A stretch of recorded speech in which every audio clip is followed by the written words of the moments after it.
ભારતીય રેલવેમાં મુસાફરોની સુરક્ષાને અભેદ્ય બનાવવા માટે એક ઐતિહાસિક સિદ્ધિ હાંસિલ કરવામાં આવી છે. વડોદરા રેલવે ડિવિઝનના સિગ્નલ અને ટેલિકોમ્યુનિકેશન વિભાગ દ્વારા 96 કિલોમીટર લાંબા બાજવા અમદાવાદ રેલવે સેક્શન પર સ્વદેશી ટેકનોલોજી કવચ 4.0 સફળતાપૂર્વક સ્થાપિત કરવામાં આવ્યું છે.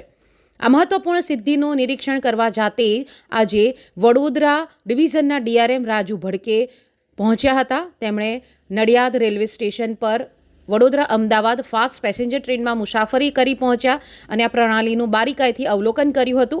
નડિયાદ રેલવે સ્ટેશન ખાતે આ નવી સુરક્ષા વ્યવસ્થા વિશે વિગતવાર માહિતી આપતા તેમણે જણાવ્યું કે આ સિસ્ટમ કઈ રીતે રેલવેની સુરક્ષામાં ક્રાંતિ લાવશે. नमस्कार।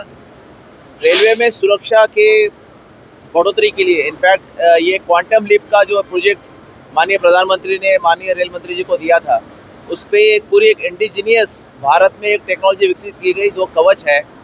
ये रेलवे की सुरक्षा को बहुत ही बड़े अंतर से बढ़ाएगी।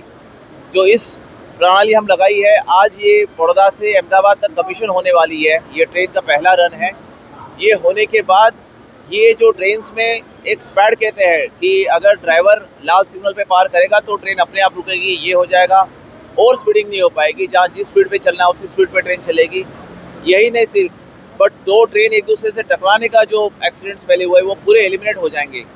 इसके साथ ही बाकी भी सुरक्षा के बहुत सारे जो पॉइंट्स हमारे होते हैं, टेक्निकल होते हैं, वो भी ये कवच प्रणाली कवर करेगी। तो ये आज पश्चिम रेलवे में पहला कवच 4.0 जो हाईएस्ट वर्जन है वो कमीशन होगा। ये सारे ट्रेनों में होगा, वंदे भारत में होगा, छोटे ट्रेनों में होगा। तो इससे ये पूरा सुरक्षा हो जाएगा। इसके साथ ही इसी साल जो है कवच मुंबई से लेके दिल्ली तक का कवच जो है इस साल कमीशन हो जाएगा। पश्चिम रेलवे का जो पोर्शन है नागदा तक, मुंबई से नागदा तक, वो इस साल कमीशन होगा और हमारी पूरी ट्रेनें पूरी तरह से कवच से सुरक्षित होगी और यात्रियों की सुरक्षा में बहुत ही बड़े क्वांटम लीप जिसको कहते हैं अंग्रेजी में, बड़े संख्या में, बड़े मात्रा में सुरक्षा का हमारा रख रखाव, इससे बढ़ोतरी मिलेगा और हम सुरक्षा की गारंटी हम दे पाएंगे। પશ્ચિમ રેલવેના સેક્શન પર દોડતા તમામ એન્જિન હવે આ સિસ્ટમથી સજ્જ થઈ ગયા છે. આ સ્વદેશી ટેકનોલોજી ખાસ કરીને માનવીય ભૂલોને કારણે થતા અકસ્માતો રોકવા માટે બનાવવામાં આવી છે.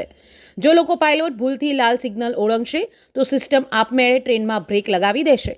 મુખ્ય ટ્રેક અને લૂપ લાઇન પર ટ્રેનની ઝડપનું નિયંત્રણ હવે સિસ્ટમ દ્વારા આપમેળે થશે.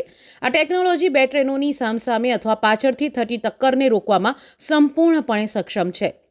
શિયાળામાં ગાઢ ધુમ્મસ અથવા ખરાબ હવામાનમાં જ્યારે વિઝિબિલિટી ઓછી હોય છે ત્યારે પણ ટ્રેનો સુરક્ષિત રીતે તેની નિર્ધારિત ઝડપે દોડી શકશે. સંપૂર્ણપણે ભારતમાં વિકસિત આ એડવાન્સ પ્રોટેક્શન સિસ્ટમ ભારતીય રેલવેને વિશ્વની સૌથી સુરક્ષિત રેલવે પ્રણાલીઓની હરોળમાં લાવીને ઊભી કરી દીધી છે. રેલવે પ્રશાસન મુજબ હવે દિવસો દૂર નથી જ્યારે રેલ અકસ્માતો માત્ર ભૂતકાળ બની જશે. ભારતીય રેલવેનું આ સુરક્ષા કવચ લાખો મુસાફરો માટે ભરોસાપાત્ર અને સુરક્ષિત સફરની નવી ગેરંટી બનીને ઉભર્યું છે.